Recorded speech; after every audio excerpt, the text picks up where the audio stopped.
Bom, na minha primeira fala, eu quero externar todo o carinho que eu tenho pelo pastor César. Ele sabe disso, como ele disse. Ele faz parte da minha história. Foi muito difícil marcar ou aceitar, né, o debate por conta disso. É difícil ver o pastor do outro lado e nós rebatendo um ou outro. Que lindo, mas graças a Deus, Deus marcou esse dia para estarmos aqui, e quem ganha vai ser o ouvinte. Por que eu acredito que a igreja ela não passa pela tribulação? Primeiro, porque isso descaracteriza o milênio e o seu propósito. Primeiro ponto. Segundo ponto, porque não há um versículo na Bíblia da palavra igreja dentro do período tribulacional. Eu iria começar falando sobre a ideia de descaracterizar o milênio, mas eu vou começar por pontos que o pastor César nos deixou. Se a palavra santos ocorre no Novo Testamento em 99,999 vezes é igreja, isso em certo ponto favorece também o pré-tribulacionismo. Em Mateus 27, por volta do versículo 52 a seguir, há uma ressurreição de santos do Antigo Testamento. A expressão santos ali é dada aos justos do Antigo Testamento. Como a igreja no período tribulacional não estará na terra, os salvos no período tribulacional são chamados de santos.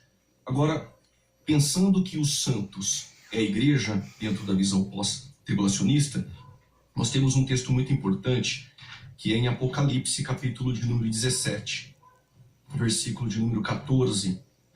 Olha o que diz o texto. Apocalipse 17, 14. Versos 14 diz assim o texto. Estes combaterão contra o Cordeiro, mas o Cordeiro os vencerá, porque é o Senhor dos senhores e o Rei dos reis.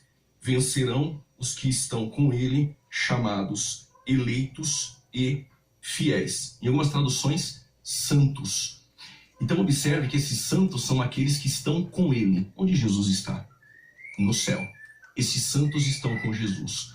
Quando vamos para Zacarias, capítulo de número 14, nós temos também um texto muito importante que vai dizer, versículo de número 4. E naquele dia estarão os seus pés sobre o Monte das Oliveiras, é a segunda vinda de Cristo na terra, de fronte de Jerusalém para o Oriente, o Monte das Oliveiras será fendido ao meio, para o Oriente e para o Ocidente. E haverá um vale, um grande metade do vale se apartará para o norte e a outra metade para o sul.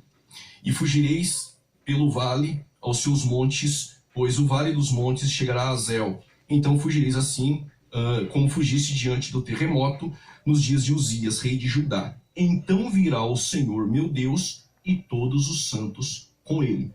Mais uma vez a referência para santos estão vindo com ele. Zacarias, capítulo 14, versículo de número 5. E Judas, capítulo 1, versos 14, aquele que profetizou, o Enoque, ele também fala da vinda do Senhor com os santos. Então a expressão santos no Novo Testamento, se refere somente à igreja, aqui ele está no céu, vindo com ele ou combatendo com ele. Então os santos aqui está no céu. Eu não sei se passou os 4 minutos. Não, ainda tem 40 segundos. Ok. A palavra eleitos, que o pastor César também citou, volto a dizer, há um silêncio da palavra igreja dentro do período tribulacional. A expressão igreja, ela aparece em Apocalipse 19 vezes, do capítulo 1 ao 3. Do capítulo 6 ao capítulo de número 18, que é o período tribulacional, não aparece a palavra igreja. Aparece a palavra santos, que aqui está. E interessante é que nas 7 igrejas da Ásia, todas as vezes termina-se dizendo: quem tem ouvidos ouça o que o Espírito diz às igrejas. Porém, no capítulo 13, versos 9, diz o texto: quem tem ouvidos ouça. Ponto final. Por que não igreja? Porque a igreja não está no período tribulacional. Então, a primeira parte do debate é: tanto santos quanto eleitos não se refere à igreja dentro do contexto citado. Claro que a palavra santos, separado. Quem é separado a Cristo no período tribulacional? É santo. Eleitos, em Mateus 24, nós temos no Antigo Testamento inúmeros textos que citam Israel como um povo eleito. Ótimo. São esses eleitos dentro do contexto de Mateus 24, dentro de um contexto completo do debate. Nós podemos entrar em alguns outros pontos. Vamos lá, pastor César, qualquer coisa eu te dou aí. Então nós temos aqui uma citação do pastor Juliano no Apocalipse 17 e o verso 14, que diz o seguinte: pelejarão eles contra o Cordeiro, e o Cordeiro os vencerá, pois é o Senhor dos senhores e o Rei dos reis. Vencerão também os chamados eleitos e fiéis que se acham com ele. Então, qual é o contexto dessa passagem aqui? O contexto dessa passagem aqui é a batalha que irá ocorrer justamente no capítulo 19 e o verso 11 em diante, onde diz: o céu aberto e eis um cavalo branco, e o seu cavaleiro se chama Fiel e Verdadeiro, e julga e peleja com justiça. Então, se você ler todo o capítulo 19, a partir do verso 11 em diante, você vai ver que essa batalha aqui, que se dá no 17 e 14 do livro de Apocalipse, e pelejarão eles contra o Cordeiro, é justamente a batalha que vai ocorrer no capítulo 19, verso 11 em diante. Ou seja, e vi a besta e os reis da terra com os seus exércitos, congregados para a peleja contra aquele que estava montado no cavalo e contra o seu exército. Ou seja, é a batalha advindo da vinda do Messias que prenderá, que vai pôr em prisão a besta e o falso profeta, conforme o verso 20 do capítulo 19. Mas a besta foi aprisionada e com ele o falso profeta, que com os sinais feitos diante dela seduziu aqueles que receberam a marca da besta e eram os adoradores da sua imagem. Então ele usa um texto totalmente descontextualizado, que é o Apocalipse 17, 14, para justificar a vinda do Messias com seus santos. Na ocasião aqui da peleja, os santos, por advento da vinda do Messias, serão ressuscitados e estarão com o Messias nesse grande dia. Não é que eles vêm do céu, como justifica o pré-tribulacionismo, com o Messias. De maneira alguma, porque eles só ressuscitam após a vinda do Messias. Aí fica um pouco conturbada essa questão de primeira vinda, que é a vinda eminente, que ninguém vê, e a segunda vinda. Porque os santos, os fiéis, os eleitos, só ressuscitarão na segunda vinda. Mas para o pré-tribulacionista existe a primeira vinda, que foi quando o Messias veio e morreu e ressuscitou. A segunda vinda, que é a vinda eminente, ou seja, a qualquer momento ele pode vir. E a terceira vinda. Então cria-se uma confusão dentro desse pré-tribulacionismo, confusão essa que não existia há 200 anos atrás. Os pais das igrejas, os apóstolos nunca falaram sobre isso aí, sobre essa história aí de arrebatamento secreto. Isso se iniciou há 200 anos atrás. Veio com Margaret MacDonald e depois os irmãos Plymouth, e se propagou por intermédio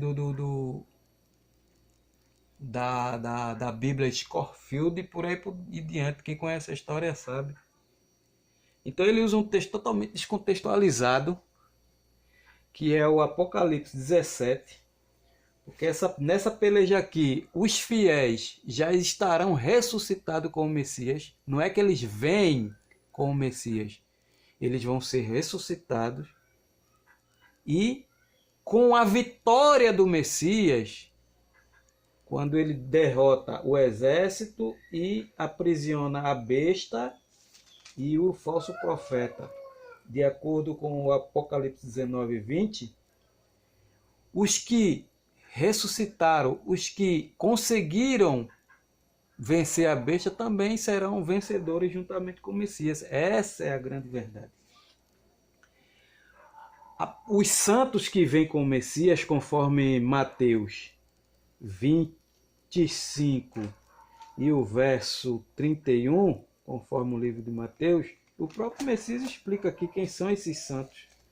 O próprio Messias, no capítulo 24 e o verso 29 diante.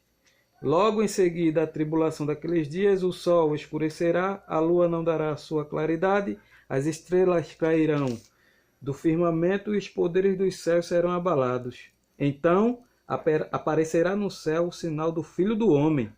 Todos os povos da terra se lamentarão e verão o Filho do Homem vindo sobre as nuvens do céu, com poder e muita glória, e ele enviará os seus anjos com grande clangor de trombeta, os quais reunirão os seus escolhidos dos quatro ventos, de uma a outra extremidade.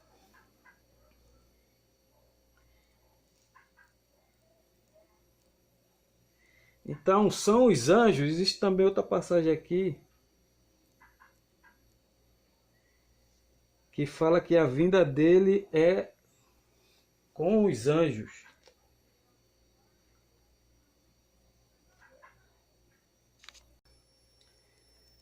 Como eu disse, é Mateus 25, verso 31, que diz: Quando vier o Filho do Homem na sua majestade e todos os anjos com ele, então se assentará no trono da sua glória, e todas as nações serão reunidas em sua presença, e ele separará um dos outros, como o pastor separa dos cabritos as ovelhas.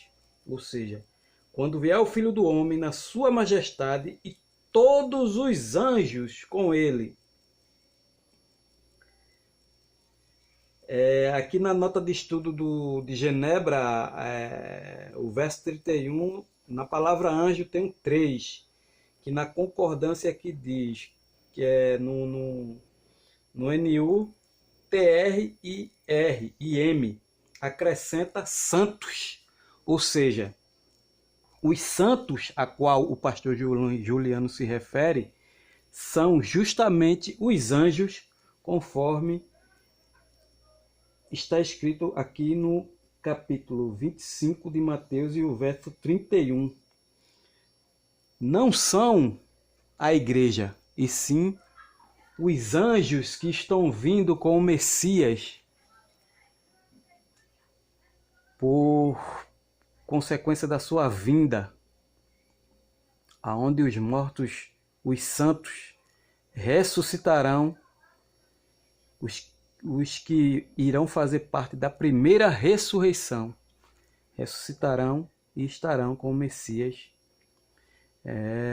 no milênio, conforme está escrito no livro de Apocalipse. Isso é simples de se entender, mas cria-se uma confusão por causa do pré-milenismo, que quer de toda maneira justificar o arrebatamento secreto,